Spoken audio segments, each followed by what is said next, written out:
Então, né, sempre depois de lançado o número da revista, como foi lançada a Picho 21, ao sul do Sul, a gente tem feito um encontro entre editores e autores. Muito pela ideia, né, de que a gente tenha essa proximidade com o autor, né, e que os autores conheçam os editores que leram os textos, né, que enviaram para avaliação, que receberam a avaliação. A gente acaba entrando um pouco dentro da escrita, né, e a gente sempre achou que era uma coisa muito fria a ideia de enviar e passar pela avaliação, e aí publica lá no site da revista e deu, né? E também porque a revista ela tem uma proposta temática e que reúne o tema, né? Então tem sido interessante. Esses encontros começaram agora com o número que a gente teve sobre cidades pequenas, porque os editores das cidades pequenas queriam se encontrar com os autores, né? Então foi bastante interessante, assim. Alguns autores me perguntam, mas como é isso? Eu digo, não, a gente vai só fazer uma conversa, apresentar a revista, né? Então a ideia é um pouco essa, é aproximar a edição, a revista, né? E até tirar dúvidas dos autores quanto ao processo todo de avaliação e submissão, né, e tudo mais. Agradecer, né? Eu sou o Edu Rocha, editor-chefe, né? Horrível esse nome, chefe, da revista, né? E que meio que inventou essa revista desde 2017. A revista ela nasceu então com uma proposta de uma abertura, né, aos autores. Então a gente é uma revista científica, acadêmica, mas a gente tem uma abertura, então uma revista que não, por isso que ela é a Picho, né? Ela não segue exatamente as regras, ela aceita texto de aluno de graduação, ela aceita texto de comunidade, ela aceita ensaio visual, então ela tem uma bastante abertura a novas formas de escrita. Ela não, a gente até tem lá um número mínimo, um número máximo de páginas, mas a gente não respeita muito essa ideia. A gente aceita texto com 10 autores, 15 autores, tá? Então a gente tem uma bastante flexibilidade nesse sentido, né? E que a gente percebe que algumas revistas não têm, né? Não, por exemplo, esses dias eu enviei um artigo, o primeiro autor tem que ser um doutor, não pode ser um aluno de graduação. Então, tem todo uma classificação, um fechamento, né? Então, a ideia um pouco da Picho é estar dentro desse sistema acadêmico, mas também romper um pouco com essa lógica, né? E também com essa ideia, a gente sempre procura também, durante a avaliação, a gente diz resgatar todos os textos. Então, a gente procura avaliadores que realmente vão auxiliar, né, na melhoria da escrita, da clareza das ideias e tudo mais. E em alguns textos a gente faz várias avaliações, né? Envia de novo. Então tem todo um. A gente tem tido um cuidado. Então são poucos textos que a gente perde. Alguns colegas meus editores acham excelente ter um índice alto de rejeição. Ah, a minha revista recebeu 60 artigos e só escolheu 10 artigos, ou 10 escritos, né? E acham isso algo muito bom, como se fosse um índice de que aquela revista é muito boa, né? E a gente sempre recebe um número muito grande de bons trabalhos, né? Então a ideia, um pouco da Picho é essa. Então esse número aí, ele teve como editoras, né, a Thaís Beltrame, que está aqui, a professora Helene Sacco, né, do Centro de Artes aqui da UFPEL, e a professora Duda, que eu acho que não sei o que que houve, que elas não estão. Eu vou deixar com a Thaís falar um pouquinho da edição. Então, Thaís. continuando, né? Essa ideia surgiu muito pelo Edu, editor-chefe, propositor primeiro aí de todas as temáticas. E acho que um pouco pelas nossas perambulações enquanto grupo de pesquisa, né? A gente já esteve na fronteira, as pichas já tiveram temáticas muito diferentes. E em algum momento a gente começa a se aproximar dessa grande fronteira, e acho que um pouco também pelo meu trabalho, né, de mestrado, em que eu investigo as cidades de Pelotas, Porto Alegre e Montevidéu. E aí a gente começa a tentar entender o que seria o Sul, né? Porque o Sul sempre é um antagonismo ao Norte, e o que poderia ser um território do Sul? Porque, por exemplo, eu sou de Caxias do Sul, mas eu moro em Pelotas, então né, essas relações já ficam balanceadas. Ou a gente fala, eu sou da América do Sul, e aí isso vira uma outra coisa, porque né, tem pessoas daqui que eu já ouvi com sotaque diferente, a Patrícia, que não necessariamente é do Sul que a gente está falando daqui, mas também é Sul. Então, a nossa ideia seria resgatar, reunir, reverter, recriar o que poderia ser um Sul, olhando não para o Sul como aquilo que não é o Norte, mas por aquilo que tem uma importância, que tem uma centralidade, que tem coisas acontecendo que são importantes e que podem ser, essa palavra é horrível, né? Mas norteadoras, instigadoras de uma proposta de território mesmo.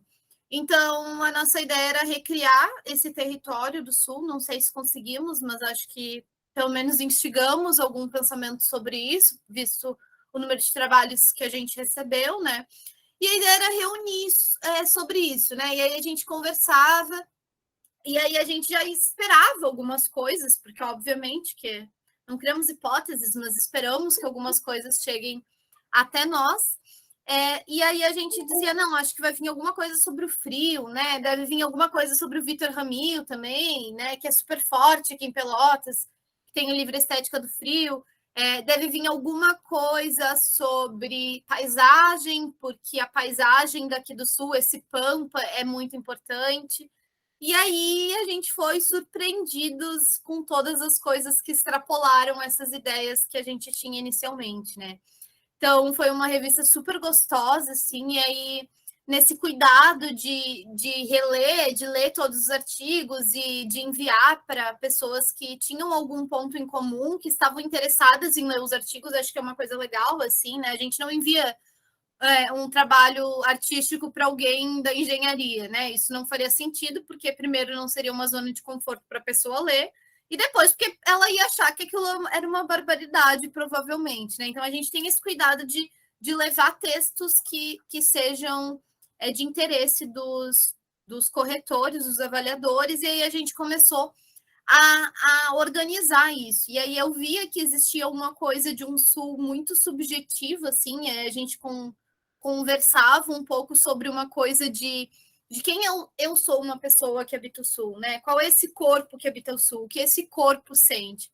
Tinha uma coisa muito de paisagem, de bem nessa ideia de algo pampiano que escorre, que vai até o final do mundo, que também não é fim do mundo, mas né, o nosso sul ele tem um apêndice, assim, uma ponta que também é algo importante, né? O norte ele não termina numa ponta, ele termina numa grande espraiada, né? Não é um ponto. Então, acho que algumas coisas relacionadas à forma mesmo desse território em diversas escalas. E aí veio muitas coisas também de arquitetura que a gente achou super interessante, porque, né, a gente brinca, né? Arquitetos de São Paulo são arquitetos nacionais, arquitetos do Rio Grande do Sul são regionalistas, né? Então, como que é isso? Como que é essa arquitetura que a gente está fazendo aqui? E aí também a gente tinha esse interesse de entender, muito próximo também da Vanessa, da Luana, que estudam as cidades menores e as cidades de fronteira, como essas coisas se relacionavam, né, nessa beirada de fronteira Brasil-Uruguai, Brasil-Argentina, Brasil-Paraguai, talvez. E aí a gente queria descobrir um pouco isso. E também entender quais são essas outras provocações e movimentos, né, que dizem desse território, que sofreu uma série enfim, de dinâmicas, né? A gente tem escravização, a gente tem uma fronteira que está sempre em mudança, a gente tem muita coisa acontecendo, a gente tem pessoas negras, tem indígenas, e enfim, como que esses movimentos acontecem? Como que a luta pela moradia nesse lugar? Como que a luta por direito à cidade nesse lugar? Né? Que não é o lugar de uma grande capital como São Paulo, que não é o lugar do Nordeste, que sofreu um outro processo, né? O processo de colonização desse lugar é outro.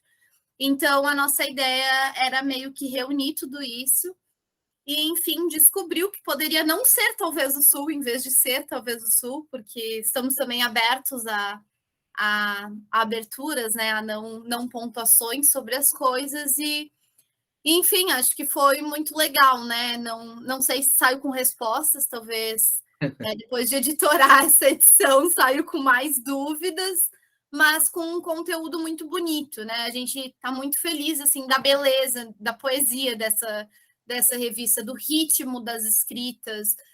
Então tem muitas coisas que a gente lê e percebe o sotaque da escrita, assim, que acho que é uma coisa interessante. E que, não sei, quero ouvir também um pouco vocês, assim.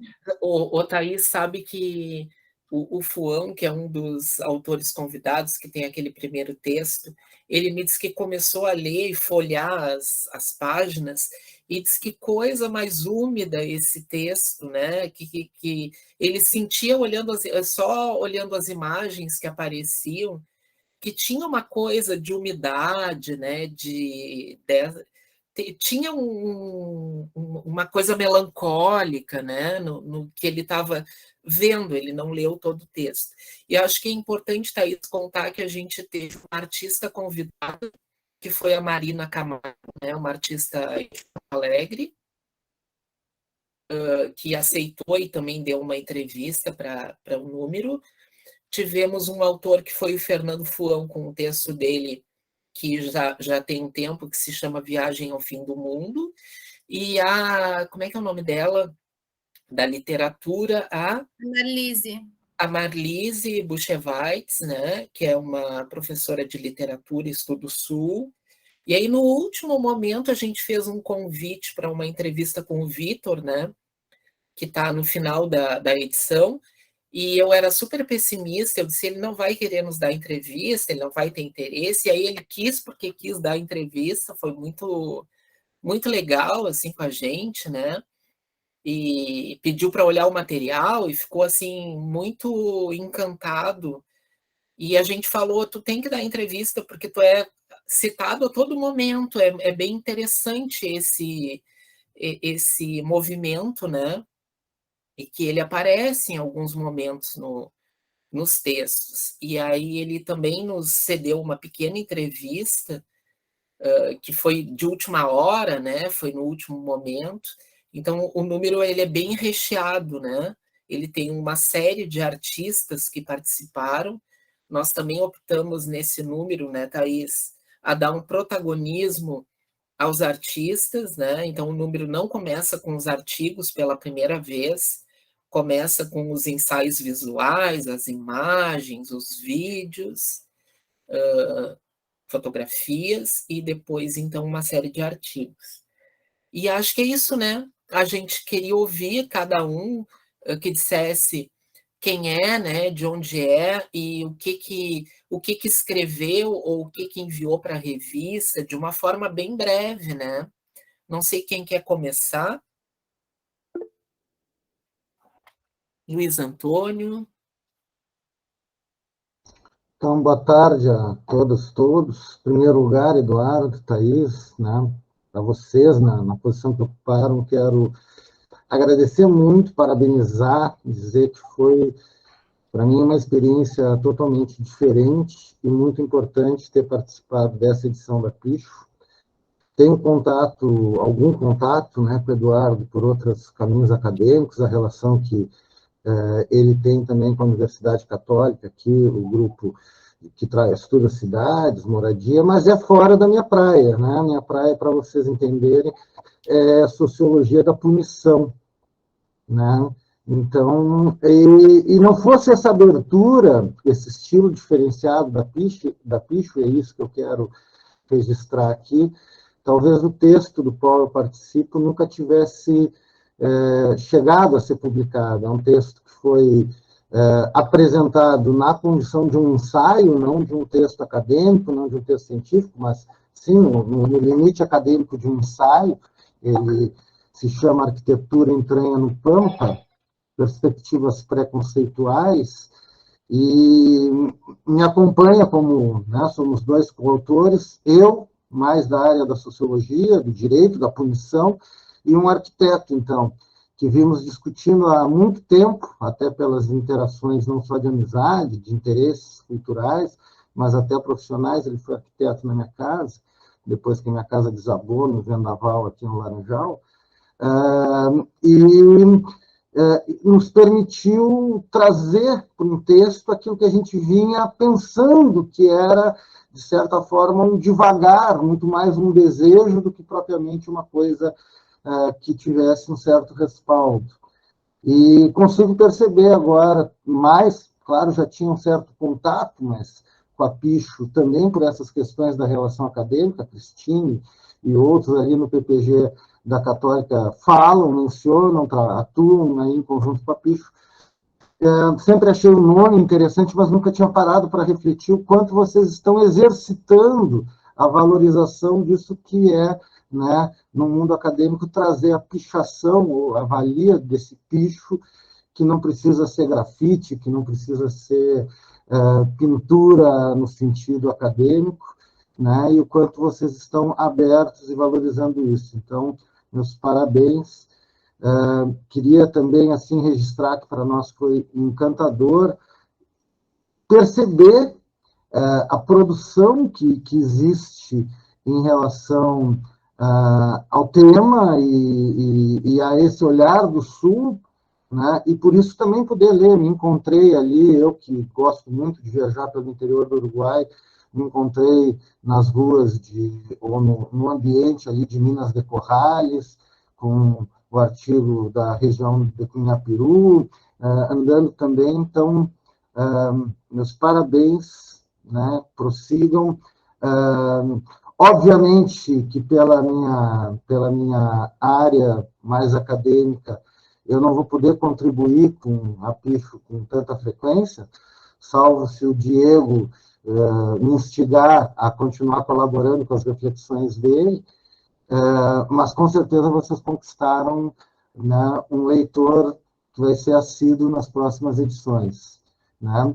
E uma última coisa, assim, ainda que também é importante para nós autores, eu digo para meus alunos, né, quando a gente lê o Howard Becker sobre truques, escritas da pesquisa e tudo mais, que as pessoas acham que a gente simplesmente senta na frente do computador, escreve, o texto sai pronto, né? Mas não, tem trabalho atrás, tem, e às vezes tem aquela alfinetada. Vocês nos deram uma alfinetada que faltava explicar um pouco mais de algumas coisas epistemológicas e metodológicas que a gente estava propondo. Confesso para vocês que, num primeiro momento, eu disse assim, pô, mas isso é um ensaio, isso não precisa ter toda essa explicação. Mas foi bom, nos fez ter que sentar de novo e dizer, tá, agora vamos estruturar aqui em alguns quadros, vamos exatamente dizer, não vamos deixar no subentendido, vamos nos esforçar. Então, essas alfinetadas editoriais, né, porque até a pichação também tem as suas, né, os seus métodos e as suas, não vou dizer regras, mas também tem os seus estilos a serem seguidos. Então, obrigado, parabéns, e está sendo ótimo também participar desse momento aqui. Acho que esse tipo de conversa que vocês, primeira vez que eu vejo se fazer no âmbito de uma revista, deveria se tornar um critério de avaliação, então.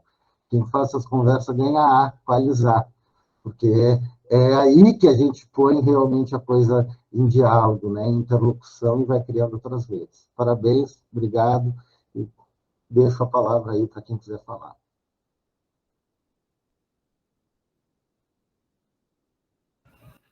Posso falar, então. Eu contribuí de duas formas na revista, nessa edição. Eu ajudei na editoração e envia nos e-mails, é meio que um trabalho de formiguinha, assim, né? A gente abre e-mail, olha o artigo, envia para a editora, envia para corretor, então tem todo esse lado, assim, de que o Edu sempre fala, né, que é um trabalho muito de formiguinha, assim, a gente não tem uma pessoa que é paga para isso, a gente faz de envolvimento, assim, então estive envolvida um pouco nessa parte e escrevi uma parede branca, não, fizemos um ensaio, eu e o Edu, com uma turma de primeiro semestre da Faculdade de Arquitetura e Urbanismo aqui da UFPEL, que é um trabalho bem legal, porque eles estão muito no início ainda, então eles não têm tantas expectativas quanto alunos de outros semestres, né? E a gente especulou um pouco com eles sobre arquiteturas do Sul, assim. Então eles abordavam um pouco de clima, um pouco de vegetação, um pouco de como eram essas arquiteturas inseridas dentro da cidade. Então foi um trabalho meio que de exposição, assim, desses alunos. A gente tentou expor o máximo que dava, né, sobre esse sul que a gente debateu um pouco em sala de aula, assim. E tem um site também que tem todos os trabalhos dos alunos, e foi mais essa intenção, assim, de expor o trabalho deles e tentar essa abertura, né, com a academia. Foi um pouquinho isso, assim. Gente, a Paula merece uma salva de palmas, assim, ó, gigantésima, porque se não fosse essa mulher, a gente não tinha feito nada. Era 9 da manhã de domingo, ela me dizia, não sei quem mandou um e-mail, tá boa essa resposta? Né? E ela foi maravilhosa em todos os sentidos. Eu estava cheia de coisa, eu não ia dar conta jamais, assim.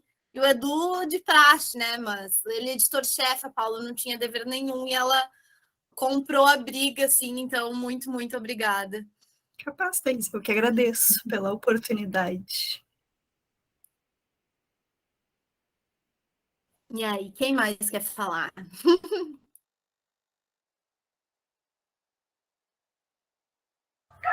Vou contar, então, um pouquinho do meu. Então, eu sou Vanessa, estudei na Universidade Federal de Pelotas, agora estou morando em Teutônia. E, então, eu trouxe para essa edição, então, uma parte, né? Eu fiz uma parede branca, trazendo, então, um recorte da minha dissertação de mestrado, orientada pelo professor Eduardo, né, Dudu, e trazendo, então, um pouco sobre esse território da fronteira, né? Então, sobre o abandono das estações férreas. Então, eu trouxe uma composição de fotografias que eu fiz durante o ano de 2019, quando fui fazer a minha visita de campo, na cidade de Jaguarão, no Brasil, né? Então, fica nesse sul do Rio Grande do Sul, então, a fronteira com o Uruguai, então, Rio Branco, né? Então, pega essa questão. Então, a gente tem essa relação, então, do trilho de trem, né? Que está abandonado, né? Que atravessa essa fronteira, então, tem toda uma dinâmica que era envolvida esse transporte ferroviário, que acabou passando por transformações, né? Devido a essa decadência do sistema ferroviário, e como esses trilhos, eles acabam, né? E como as estações férreas acabam sendo percebidas, apreendidas e transformadas, né, nessas dinâmicas urbanas atuais.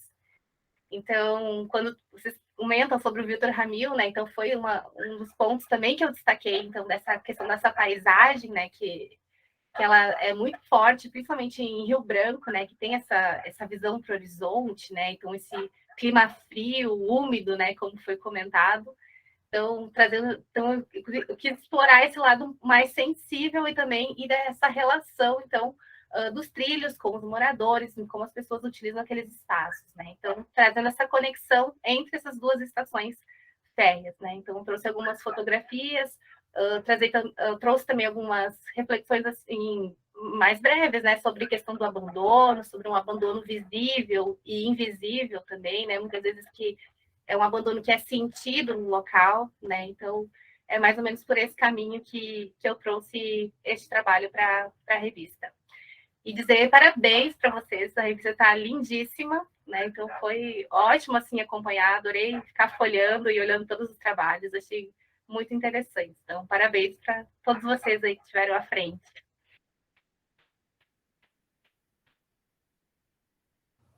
Posso? Fui buscar aqui qual foi a edição da revista Piche onde eu fui a editora, né? E foi a número 2. E Thaís, eu e tu publicamos um artigo, né? E olha que louco, agora eu, autora da tua edição, falando de dança na cidade também, né? Como não podia ser de outra forma. Mas esse artigo que escrevemos eu e a Carminha, ele, na verdade, ele se chama Por Aí, da corpografia urbana ao mapa texto, fazendo referência direta ao Vitor Ramil, né? E a Carminha é professora do curso de dança da UFPEL, e a gente já tinha escrito esse artigo em 2017. Então, ele já tinha sido publicado, e aí, tentando sulear a academia, a gente traz ele de volta, né? Resgata ele e olha para ele de um outro jeito, assim. Então, o que a gente fez foi pensar como que ele se atualizaria, de certa forma, agora, né? Porque quando a gente traz ele, o artigo original, ele fala um pouco dessa coisa do frio da cidade, de dançar na rua, de que nos momentos de inverno, às vezes, a gente está mais afim de não sair para a rua, de ficar em casa, né, de experimentar os espaços internos de uma, enfim, de forma mais abrangente, assim. Só que daí a gente reescreveu, a edição foi ali no final do ano, né? Então estava no primavera-verão. E aí, quando a gente estava escrevendo e revisando coisas e tal, era 40 graus, era um dia de 40, 41 graus em Porto Alegre.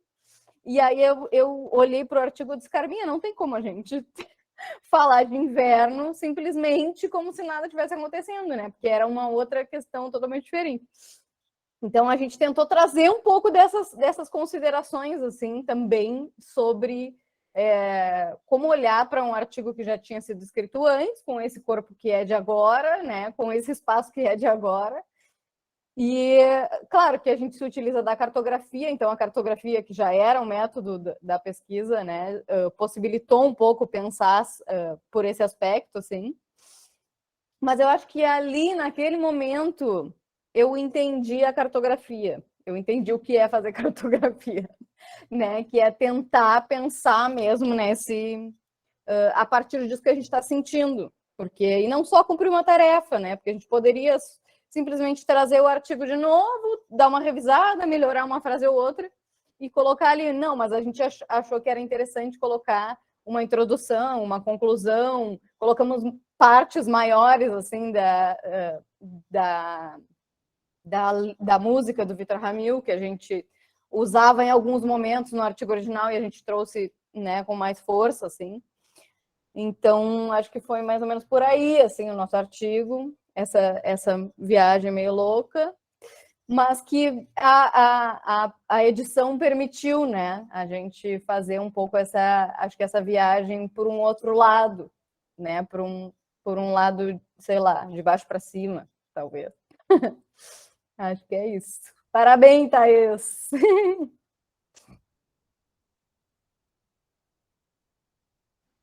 A Helene chegando. Oi, Helene, tudo bem? Que bom que tu conseguiu vir.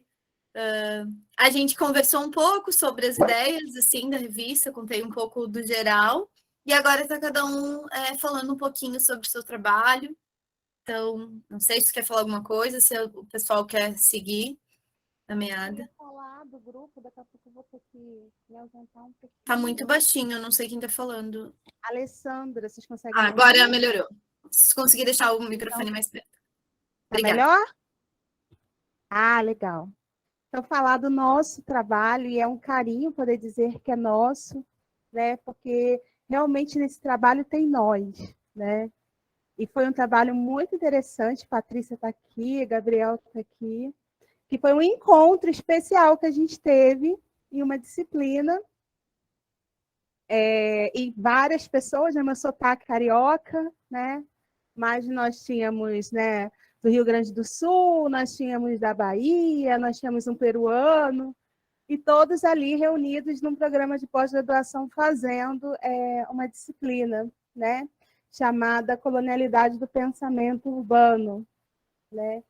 E esse trabalho, eu acho que ele fala muito do nosso próprio processo de aprendizagem, das inquietações que a gente foi trazendo ao longo das disciplinas, e como isso se articulava com os nossos objetos de estudo, né? Então, eu acho que isso fica muito forte no texto, que a gente, em alguns momentos, a gente começa a se questionar mesmo, enquanto planejadores urbanos, o que a gente está fazendo e qual é o nosso papel, né, quando nós estivermos formando. Né? E nós temos ali um grupo que é muito heterogêneo, né? Eu sou assistente social, nós temos arquitetos, advogados, gestor ambiental, sociólogo. Então, assim, tudo isso estava ali nesse pensar esse espaço, esse território, né? A gente construiu um pensamento, né, que estava justamente em tentar entender o que era essa modernidade, e aí a gente vai buscar nas teorias descoloniais, né, essa relação entre modernidade e colonialidade, que vai se renovando, que não é uma coisa que a gente para em 1492, mas ela vai se reatualizando nesse território, nos territórios, no espaço, nessas relações, e que nós somos agentes privilegiados nesse processo, né?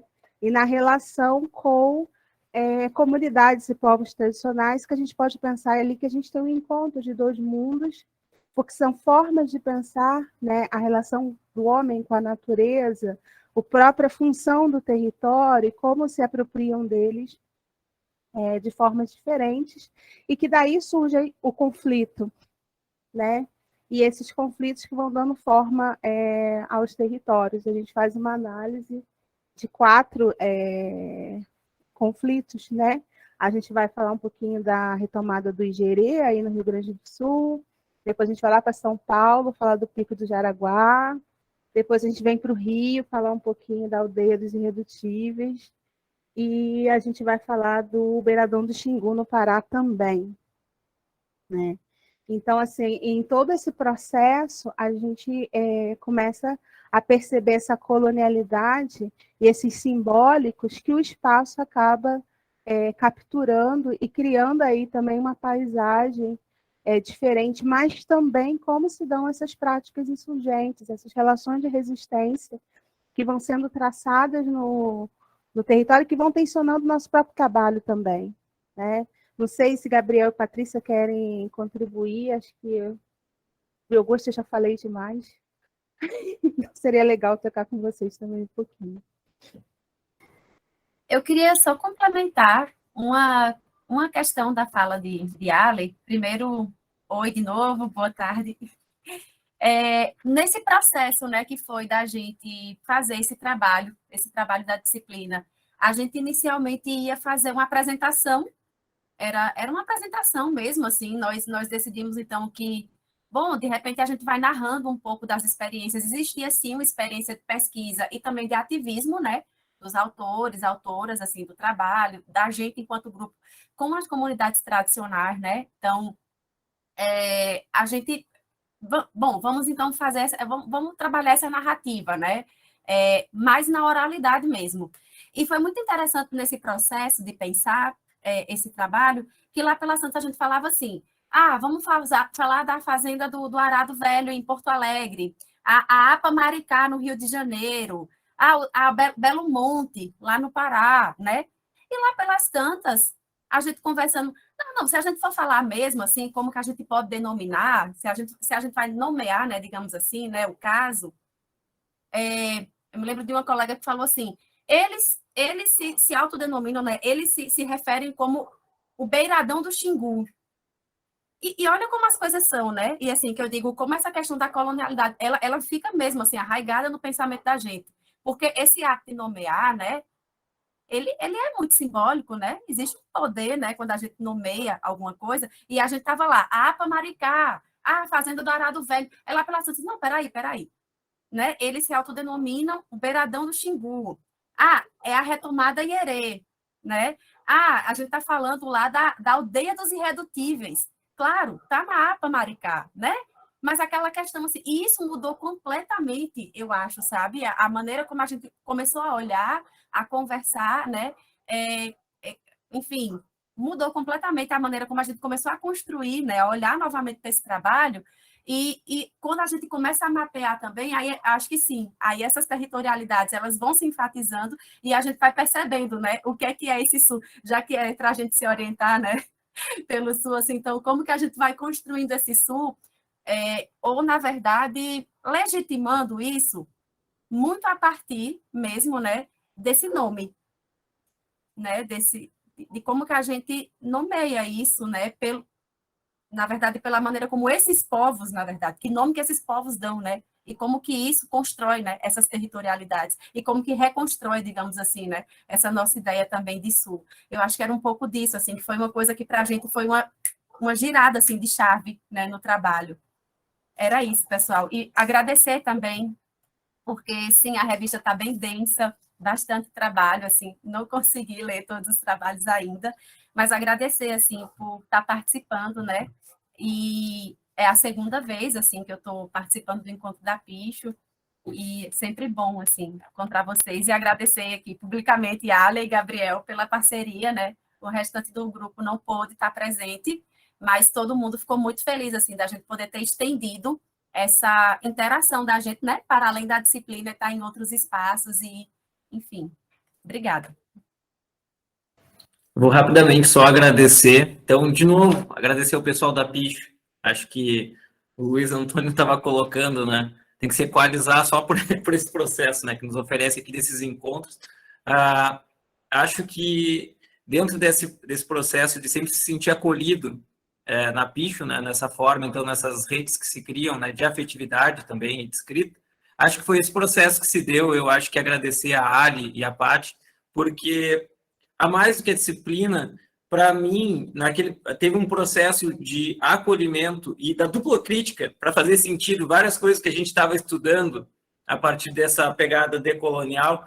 Eu acho que o processo de escrita que se deu, o processo de encontro com os colegas que participaram da nossa escrita lá, me fez repensar e reentender o próprio processo, então, decolonial, nesse processo, então, de dentro do propor, dentro de fazer um planejamento, dentro de um programa, então, de planejamento, como é que se dava aquela disciplina, ou aqueles textos, e mais do que isso, para que a gente está fazendo isso, para que a gente está estudando, a partir da prática dos colegas, e eu acho que teve essa tessitura, então, foi mais do que o texto só. Então, agradeço esse acolhimento, assim, e agradeço a gente poder aqui conversar sobre isso, sobre esse processo, como foi, e o pós, né? Então, que outras revistas não oferecem esse tipo de espaço. Então, um agradecimento aos colegas que partilharam esses momentos de escrita, esses momentos de reflexão e pensamento, e a vocês aí que nos escutam. E tô louco para ler vocês também, os trabalhos, além de ouvir vocês aqui. Um abraço. Obrigado. Vou deixar um convite aqui, aproveitar. Está tendo o ArcSur, as chamadas estão abertas, quem puder participar, deixei o link aqui no chat, tá bem, pessoal? Vai estar bem legal, vai ser em Porto Alegre. Todos estão convidados aí.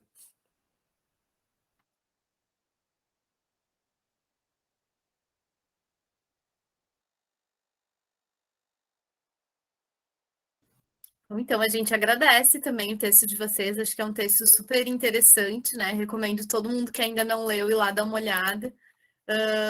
Acho que vocês trazem esse aspecto decolonial que não é presente em muitos dos outros textos, apesar da gente esperar isso, né? Acho que é uma coisa que ainda está iniciando. Esse giro epistemológico que tanto a gente tem falado, ele tem sido difícil da gente chegar lá, né? Difícil da gente conseguir de fato. Mas, enfim, que bom que estamos começando. Estamos nos mobilizando para conseguir recriar um novo cenário mais acolhedor, assim. Sei quem mais quer comentar sobre o seu trabalho. Oi, tá me ouvindo? Eu sou um pouquinho tímido, então, desculpa. Mas, então, eu trouxe essa perspectiva do frio, não do frio literal, que a gente sente, o frio das sensações térmicas. Eu trouxe isso dentro da cultura e da proposta que a gente foi criada. Então, o meu artigo é O Calor da Arte na Cultura do Frio, e eu abordo a questão de gênero dentro da cidade de Pelotas e como a arte e o grafite, o teatro urbano e outras representações artísticas quebram esse frio cultural que a gente tem do preconceito que foi criado o ser gaúcho. E para mim foi um artigo muito diferente, porque tipo, a minha área dentro do meu mestrado é focada na arquitetura, e eu nunca tinha pensado tipo, tão amplo no urbano. E eu vim de outra região do Rio Grande do Sul, eu sou de Passo Fundo, então, tipo, estudar a cidade de Pelotas para mim foi diferente, porque eu cheguei aqui tem 4 meses e, tipo, foi tudo muito diferente, é uma abordagem completamente diferente da minha cidade, mas foi muito legal, tipo, trazer essas perspectivas e como a arte influencia dentro da cidade e como a arte pode influenciar dentro da vida urbana, deixando ela mais acessível e menos com diferenças, tipo, deixando ela mais com equidade. E daí, dentro do artigo, a gente aborda, tipo, as questões artísticas, as representações, tanto grafite, quanto pichação, lambe-lambe, a parada do orgulho LGBT dentro das cidades. E como isso traz uma interação também com o poder público, tipo, por meio da arte, algumas ligações com o poder público são feitas e algumas fazem repensar a maneira como a política é feita e como a política é pensada nas questões de minorias de gênero dentro das cidades e como isso pode ajudar a, tipo, deixar a cidade mais igualitária para todo mundo.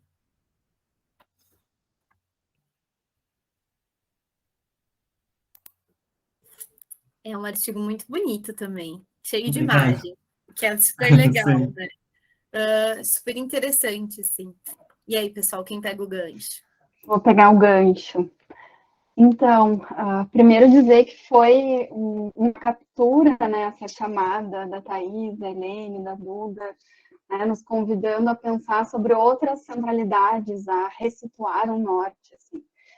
Então, nessa proposta, eu pensei que podia falar um pouco dos meus estudos sobre as cidades pequenas e resgatei um pouco a parte da pesquisa do mestrado, né, que eu fui orientada pelo Edu, e consegui falar das 6 cidades estudadas, né, foram Morro Redondo, Turuçu, Arroio do Padre, não sei se o pessoal aqui é da região, mas são cidades pequenas aqui do entorno. Também Pedro Osório, Cerrito e Cristal. Essas últimas 3, elas não tiveram assim, um espaço tão grande na minha dissertação, porque, enfim, né, a gente acaba fazendo um volume maior de trabalho do que consegue depois dar conta e dissertar. Então, foi uma oportunidade, assim, depois de 4 anos de defendida a dissertação, consegui olhar de novo esse material, olhar de novo as entrevistas, consegui ver também algumas transformações que tiveram nesses espaços e pensar sobre os desejos dessas cidades, né? Então, o texto é uma cartografia do desejo nas cidades pequenas e tem algumas inquietações, assim, ao mesmo tempo que há um desejo até meu como pesquisadora, como arquiteta urbanista para esses espaços, também tem outros desejos que não são tão compreendidos, assim, que acabam produzindo esses espaços das cidades pequenas, né? Como, por exemplo, morar num edifício em altura, ou então ter uma ocupação extremamente linear, como acontece em Turuçu. Então, tem várias inquietações, assim, que a gente fica buscando entender, né, o quanto é o desejo, o quanto faltou o planejamento, qual é o nosso papel enquanto arquitetos, urbanistas, planejadores. Então, o artigo conta um pouquinho sobre isso. Acho que também tem umas questões, assim, para refletir, né, muito mais do que respostas, são reflexões, como está a segurança e o desejo pela segurança nas cidades pequenas. Enfim, acho que tem muitas questões, né? Acho que tem um desejo por uma modernidade, um desenvolvimento, né? E um sentimento de atraso, né? de ser algo pacato, e não é bem assim que está acontecendo. Então, acho que o artigo busca trazer algumas reflexões, né? Não sei se tu quer comentar alguma coisa, Edu, mas foi essa a nossa proposta, assim, foi muito bom, né, sempre reencontrar o Edu, né, um querido orientador, então, essa revista está muito linda também, fico muito feliz em fazer parte, né, em ter um trabalho nela, Tá incrível. Diga, Edu. Não vou falar nada. É muito interessante o trabalho da Luana, né, sobre a cidade pequena, e eu era um provocador com ela, né? Eu te provocava, né, Luana? A Helene também é de origem em cidade pequena da minha cidade, né? E a Luana, num primeiro momento, pensava de forma, eu acho, muito romântica, né? Eu dizia, não, mas não é bem assim, a cidade pequena também tem, né, questões conflituosas, né? Assim como qualquer outra cidade. Então, a Luana escreve um pouco sobre essa ideia do desejo, né? E a gente discutia muito como é interessante pensar que a cidade grande, ela tem o desejo de ser a cidade pequena, né? Os grandes condomínios querem ser pequenas cidades, mas a cidade pequena tem o desejo de ser a grande. Ela quer um shopping center, ela que se tiver, ela quer. Então, era bastante interessante esse conflito de desejo, né? De uma querendo a outra. Era muito, muito interessante ela estudando as cidades pequenas e as cidades pequenas queriam asfalto, queriam grandes vias asfaltadas, eu lembro, né? Comércio, edifícios em altura, cidades super pequenas, com casas de um pavimento, queriam edifícios altos, né? Torres na cidade. Então, mas ao mesmo tempo a cidade grande quer uma cidade pequena no bairro ou no condomínio fechado, né? Então tem um certo, eu acho, um simulacro de uma com a outra o tempo inteiro, né? E a Luana escreve um pouco sobre essa nossa discussão, né? Nesse momento de uma querendo ser a outra o tempo inteiro. E é isso. Não sei quem mais, Maribel, que está aqui. Na verdade, bom, eu vou só agradecer, porque quem vai falar sobre o trabalho mesmo é a Cecília. Cecília. Queria agradecer, achei brilhante essa ideia de chamar o pessoal para falar sobre seus trabalhos e sobre a revista. A revista está lindíssima, também adorei. Vou ver se eu trago essa ideia de conversa com os autores aqui para Paranoá. E queria agradecer aos editores pela oportunidade. Mas antes de passar para a Cecília, eu vou contar só um pouquinho. Dentro da Universidade de Brasília, na cadeia de Teoria e História, a gente tem um trabalho final, temos 2 TCCs, um teórico e um projetual. São 3 semestres de TCC aqui. E esse trabalho final é o trabalho teórico da Cecília, né? Que me busca para falar sobre Isabel Allende. E aí ela pode contar melhor do que eu sobre esse trabalho tão lindo dela. Oi, gente. Tá dando para me ouvir? Eu sou a Cecília, eu fui orientada pela Maribel e a gente desenvolveu um ensaio teórico lá no segundo semestre de pandemia que teve na UNB, e basicamente eu queria muito relacionar arquitetura e literatura, e eu não fazia a menor ideia de como fazer isso. Ainda estou, na verdade, numa fase de muitos encantos pela Isabel Allende, e aí eu não sabia que professor da FAO me orientaria mesmo, porque eu não conseguia imaginar quem ia pegar um tema desse para me orientar. E aí eu fui falar com a Maribel, sem nunca nem ter tido aula com ela, e aí ela não só muito topou, como me falou que ela era chilena, e que a gente ia construir um caminho junto para fazer isso. E realmente foi um caminho que a gente percorreu bastante junta, onde eu não tinha ideia do que fazer, nem como fazer, mas eu queria falar um pouco sobre o que era o livro na minha visão enquanto estudante de arquitetura. E basicamente partir de uma tabela gigantesca, que é enorme, que no artigo ela está bem resumida, onde a gente categorizou os espaços do livro e a gente foi tentando linkar isso com algumas emoções. Então, a gente tem espaços de repressão, espaços de afeto e os espaços de memória. E aí, cada um deles, né, enfim, os espaços de afeto são sobre momentos bons e mais felizes das personagens principais do livro, que em sua maioria são mulheres, as protagonistas. Tem os lugares de memória, que são os lugares onde a ditadura chilena aconteceu, e a maioria deles são espaços públicos. E tem os lugares de repressão, que foram os que a gente conseguiu linkar com a opressão feminina mesmo, a maioria delas no contexto da ditadura. E aí, a partir disso, a gente foi traçando os nossos paralelos, né, de tentar falar do que era aquele espaço, de como ele estava afetando a vida da personagem. E eu pedi para amigos meus, que foram mais uma parte da grande colaboração, para eles ilustrarem, né, os trechos que eles achassem mais bonitos ou mais expressivos dentro do que eu estava propondo no meu ensaio. Eu dei algumas opções para eles e eles fizeram. Eles estão todos na revista, são bem bonitos mesmo.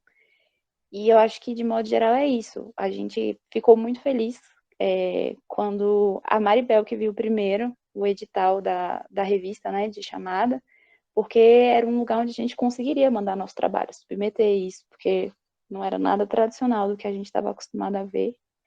Mas, enfim, eu acho que é isso, gente. Acho que eu vou ter que comentar esse, né? Porque eu vi esse trabalho e disse, meu Deus, mas essa pessoa deve ter mandado errado, Casa dos Espíritos, né?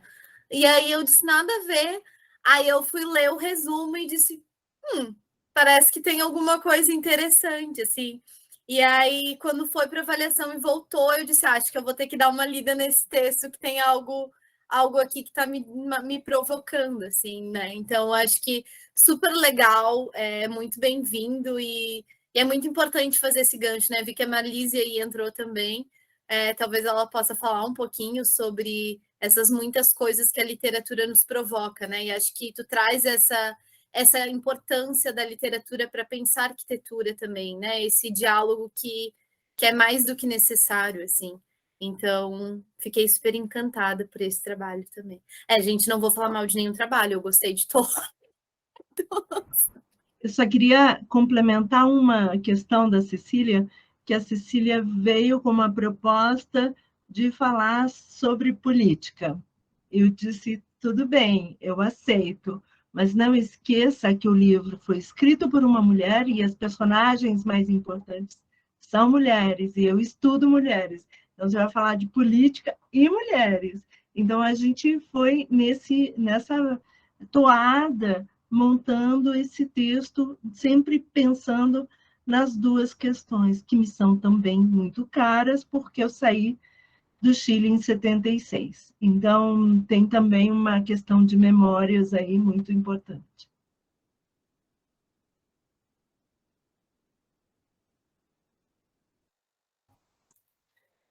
Eu acho que entrou a Carminha ali agora. Não sei se a Carminha quer falar e a Helene, alguma coisa. Eu acho que todo mundo falou, né? Quem está aqui.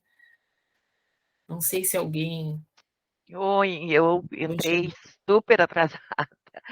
E eu imagino que a Deca já tenha, né, colocado aí as nossas provocações e as nossas loucuras aí com esse texto, né, que para nós é bem importante, porque a temática dessa picha, assim, tá muito bonita, né, tá muito forte, tá muito sulina, então para nós assim foi um privilégio, né, participar. A gente não conseguiu mergulhar e propor um texto, né, mais elaborado, mas que bom que a gente conseguiu estar juntos e juntas aí com todos esses textos maravilhosos, né, todas essas pessoas autoras, que é um coletivo, né, é uma produção, é um resultado aí, tem um resultado, tem conexões e tem dobraduras e tem. Então, eu fico muito feliz, só tenho que agradecer aqui, agradecer a Deca, o público, né, que é uma parceira boa, ela me provoca muito, né, a pensar, a escrever, então é muito legal essa parceria, foi um retorno, né, Deca?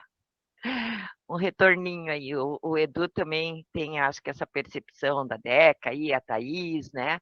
A Deca é provocativa, é bom, é muito bom para a gente, né? Ainda mais para mim, assim, que já estou. Aprendi com quem será, né, Edu? Eu já estou dobrando o cabo da Boa Esperança, então é muito bom. Eu estou sempre renovada. Obrigada, Deca, obrigada, pessoal. Obrigada, Helene, aí, que também nos provoca bastante, a Duda. Né? Beijos para todas, todos. Eu vou comentar bem rapidinho, entrei atrasada, peço desculpas. Eu estava em banca, a gente está na última semana do semestre, né? E aí, quando eu vi, entrei no horário, mas o computador não conseguia conectar nunca, conexão bem ruim, então peço desculpas. E já começo agradecendo os trabalhos maravilhosos. Vocês me escutam bem? Estão me escutando bem? Quero parabenizar todos vocês, e principalmente o Edu e a Thaís.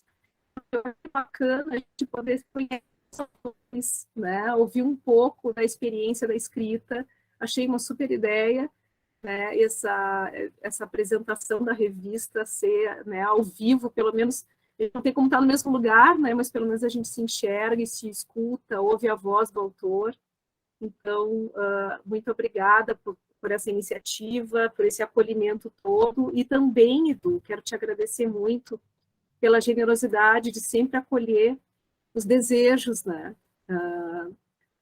Essa ideia da revista surgiu numa banca, né? A gente estava numa banca, não tenho certeza, acho que era a Erivelto, um orientando meu, acho que também pesquisava um pouco essas casas, né, esse frio, essa solidão, esse isolamento aqui do Sul, e aí o Edu Delini, tu já viu como é recorrente, né, essa necessidade de compreender esse outro lugar, né, essa outra percepção da paisagem ou da cidade, esse deslocamento, né, que o Sul nos exige. E aí já veio a Duda, que estava na mesma banca, e a Duda também, quem sabe a gente pesquisa, vamos escrever sobre isso, e aí o Edu veio com uma proposta muito maior, né, que era convocar geral, assim, para pensar junto. Gente, que bom e que lindo que ficou o resultado dessa revista, né? Então, ela é muito maior que todos os nossos sonhos e desejos, né? É uma super contribuição, e acho que é um disparo, né, para a gente começar a investir muito mais, né, nesse processo de pesquisa. Pegar as crianças, gente. Pesquisar muito mesmo, né, esse nosso lugar aqui, né? Acho que o Victor Ramil deixou muito claro isso na entrevista, dizendo que não tem fim, e que bom que não tem, né, que está sempre nos pedindo resposta, né, não existe uma estética do frio fechada, né, não há como, né, e acho que para quem pensa urbanismo também é muito isso, esse processo, né, de produção da cidade ou do urbano. Então, muito obrigada, né, a todos, e parabéns, né, por esse resultado dessa pesquisa linda. Que bom que eu consegui ouvir a Teca, né, e a Carminha entrou em tempo. Muito legal. Vou falar, então, um pouco do artigo que eu sou coautora, por último, para terminar, assim, acho que todo mundo já falou. Não, se quiserem falar, pode continuar. Mas eu escrevi também em equipe, né, a gente escreveu juntos com o grupo de cerâmica da UFPEL, Encruzilhadas de Barro, então a gente estava se reunindo para fazer cerâmica durante a pandemia remotamente. Então, é muito maluco isso, né? Porque a cerâmica ela tem muito do tato e tem muito desse sentido, da percepção que passa pelo clima, porque a gente comenta no artigo, fazer cerâmica no inverno, no verão, é completamente diferente, a umidade interfere, né, prontamente nisso, e o clima e a paisagem também. Então, a gente traz um pouco da percepção desse fazer cerâmica em grupo em vários lugares diferentes, nessa dissolução virtual do ateliê, assim. E como a gente se esbarra nessa narrativa, né? De quando a gente não consegue pegar a peça do outro na mão e ver o que está acontecendo, a gente precisa trabalhar a narrativa sobre aquilo que está sendo dado para conseguir colaborar. Então, a gente escreve um pouco sobre esse processo de fazer cerâmica em grupo e narrar e colaborar. E os meus colegas, né, não conseguiram estar aqui, mas também é um artigo de muitas gentes, de muitos encontros, e foi super interessante, assim. E acho que é isso. Não sei agora quem mais quer falar. Edu? Eu acho que a ideia é essa, né? A ideia é uma conversa bem despretensiosa, mas que a gente conheça os autores, que os autores comentem, né, o seu texto, e sempre com a ideia de fomentar a leitura, né? Porque a gente produz tudo isso, cada um escreveu, né? Se dedicou à escrita, então que também a gente divulgue a leitura, né? Eu tenho feito isso em disciplinas minhas. Há pouco tempo eu vinha editando a revista e nunca me dava conta de indicar um texto da revista, né? E agora a gente tem muitos números e muitos textos bem importantes já que a gente tem notado, de referência até. Então, eu diria que essa questão tem sido importante, a gente não pode esquecer, né, da divulgação e também dessa, né, desse atravessamento, eu acho, das escritas. Então, a gente, lá com a Luana, né, eu acho que foi com a Luana que a gente começou essa ideia desse encontro com os autores e editores, para também tirar um pouco da geladeira a figura do editor, né, do avaliador, do chefe da revista, porque é tudo, como eu sempre digo, super caseiro, né? É eu, as gurias, a Helene, que é minha vizinha ali das artes, e a coisa é nesse sentido.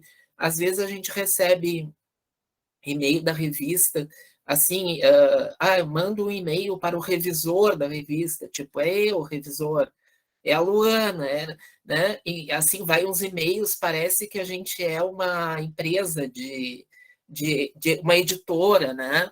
A gente usa a fantasia, né, Du? É uma fantasia. E outra coisa que eu vi que o Luiz Antônio falou, né, dessa ideia da Picho, é bem isso mesmo que a gente conversou no início, né? Essa ideia de até provocar um pouco a academia, por isso a gente escolheu esse título da revista.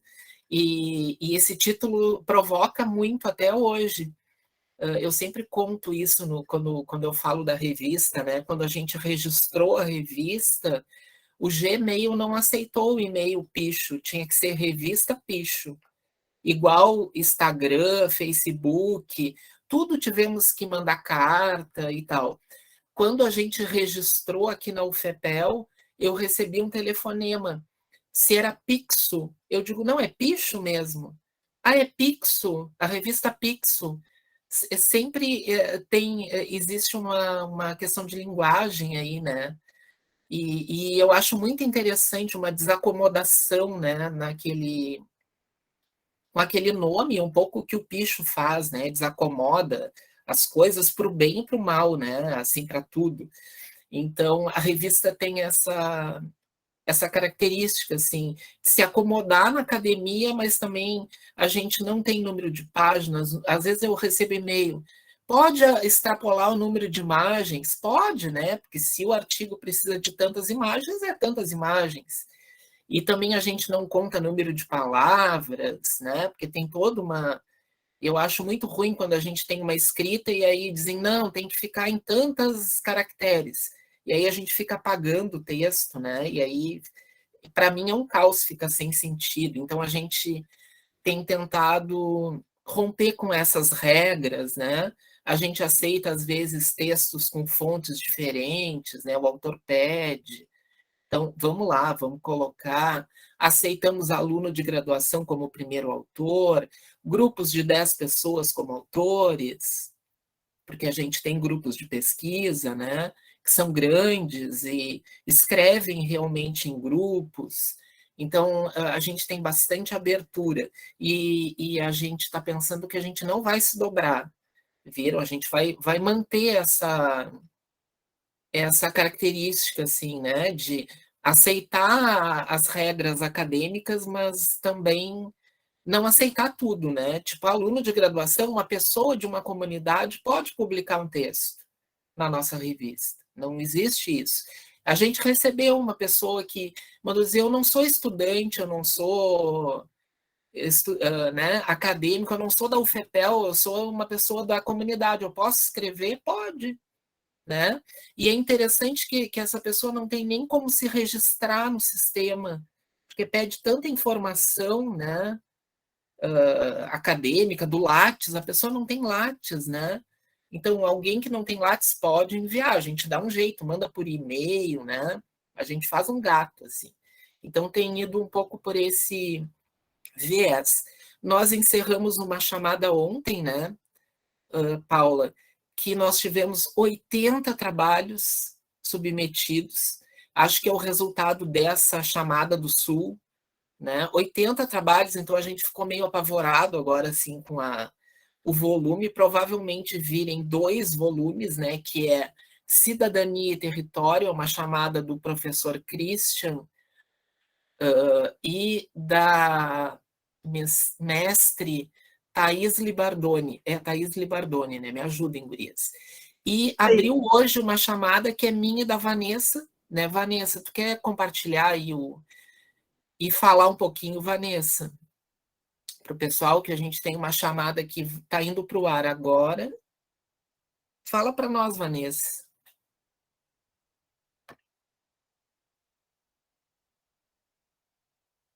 Tu tá sem som. Sem microfone. E vocês estão conseguindo ver agora aqui a página? Ah, tá, também. Obrigada. A gente está vendo a página, não o desenho. Ué? A tua página. Eu acho que tu tem que compartilhar como tela inteira. Como... Vamos ver se agora vai. Agora foi? Tá. Agora deu certo? Deu. Então tá. Então a gente vai começar hoje, né, a divulgação, amanhã, né, já dando abertura, então, para essa próxima chamada, então, a PISH 22. Então, trazendo um pouco, então, dessas arquiteturas do abandono, então, essas manifestações de uma polissemia existencial. Então, acho que vem muito também do trabalho que o Dudu desenvolveu no doutorado dele, né, também trabalhando sobre a questão do abandono. Eu acabei também indo já mais por esse lado na minha dissertação, com as estações férreas. A gente também tem o trabalho da Laís, que também trabalhava abandono. Então, a gente acabou reunindo essas ideias, então, e essas diferentes formas de entender o que é um abandono, né? Esses conceitos múltiplos que podem ser trazidos, né, para a gente pensar essas questões de abandono, né? Então, quando a gente remete ao abandono, a gente geralmente pensa, né, em alguma edificação, em algum objeto abandonado, mas a gente também quer trazer outras formas, né, de pensar esse abandono. Então, as questões da vida, questões existenciais, em outros sentidos também. Então, é uma chamada que ela tem diversos caminhos, né, para serem explorados, então, desse abandono. E a gente então quer saber essas inquietações que causam, né, que são produzidas em função de algo que foi abandonado, que está abandonado, seja uma região da cidade, seja algum objeto, seja um abandono de algum escrito, de alguma produção que a gente acaba deixando de lado por algum momento, né? Então, é trazer essas reflexões, né? O que reverbera, então, sobre esses abandonos, então, quais são essas potências. Então, foi mais ou menos essa a ideia que a gente trouxe, né? Então, no site da revista PISH vai estar descrito, então, todas essas aberturas, né, que a gente está propondo para essa chamada, né? Acho que seria isso, né? Tudo vai até, então, começa dia 14 de junho de 2022 e vai até dia 30 de setembro, a abertura da chamada. Não sei se tem mais alguma coisa para complementar. Sim, a ideia é uma chamada que dá continuidade às questões do Sul, de alguma forma, né? De alguma estética, não sei, e que busca também uma abertura dessa ideia do que seria o abandono, uma arquitetura do abandono, né? Do abandono de uma ideia, de uma família, de uma casa, mas o abandono também melancólico, mas também o abandono como uma liberação, né? Uma liberalidade de alguma coisa, me libertei de algo.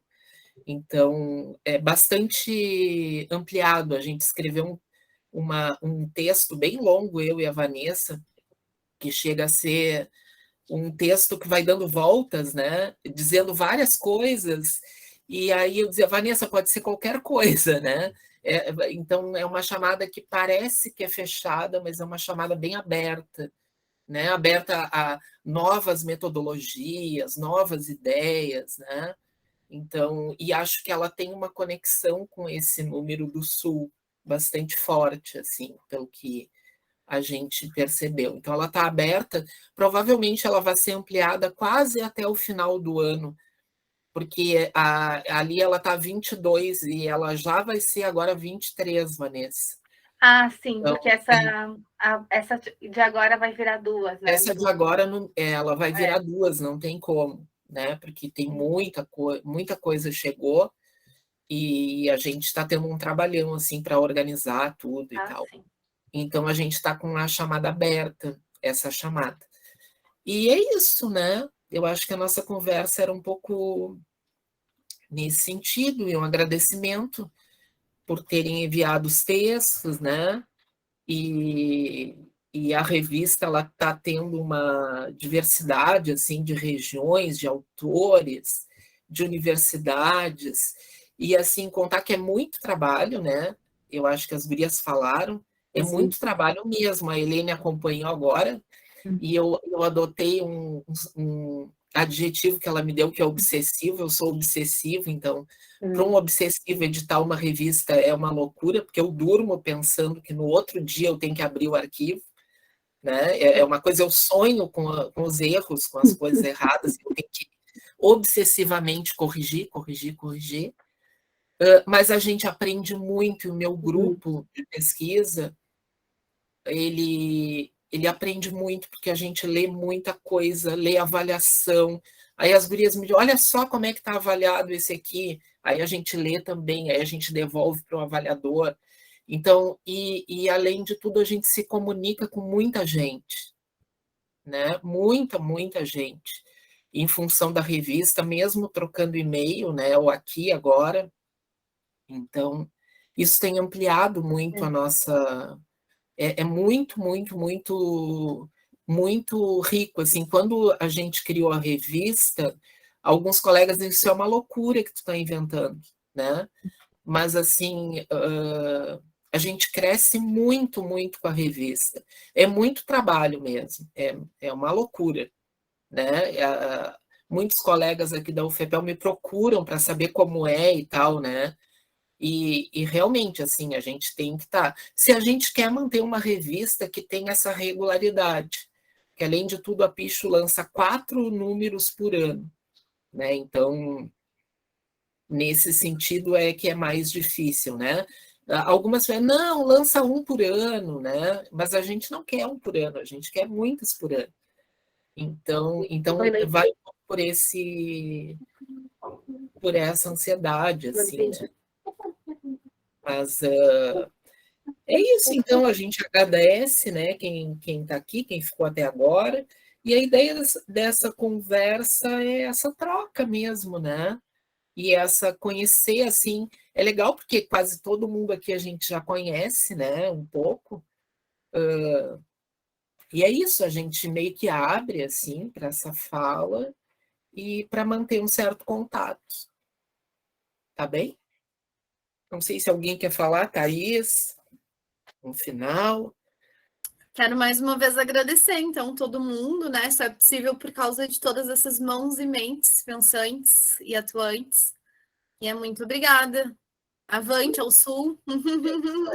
Luiz Antônio. Pode escrever de novo, então, para esse outro número? Claro. Eu estou trabalhando com a questão da tapera. Ah, perfeito. Tapera. Perfeito, é. Abandono. Perfeito. E tu falou que o teu texto é um ensaio. Eu não acho que seja um ensaio. Eu acho ele muito científico. É muito interessante o texto dele, porque a gente viaja lendo, né? Eu li, eu fiquei muito curioso. E eu li, achei uma viagem, assim, que vai lendo a poesia do Vitor Ramil, né? E vai fazendo umas tabelas. E é interessante que a gente vai lendo e vai entrando naquela viagem, né? Então... Bom, gostaram. Isso foi muito bom. Valeu. Vou transmitir para o arquiteto da dupla. Eu acho que o que fica desse sul é esse não lugar, esse eterno deslocamento, né? Esse movimento, assim, porque em todos os relatos e textos que eu li e tudo mais, de tudo isso, acho que é isso, assim, esse eterno buscar, mas que não é uma coisa ruim, é um desgosto com aquilo que está dado, confirmado, fechado, assim, então é isso, assim mesmo, de seguirmos nos deslocando, eu acho. Acho que é isso então, né? Então, palmas para todo mundo, uma boa noite, né, para todo mundo. E a gente se encontra, né? A gente vai ter daqui a alguns meses um encontro então da Picho 20, já nem sei mais. 22. 22. Que está começando o processo de avaliação, editoração e tudo mais. E é isso então, tá? Tchau, tchau. Deixa eu desligar aqui. Interromper, né? Tchau, tchau.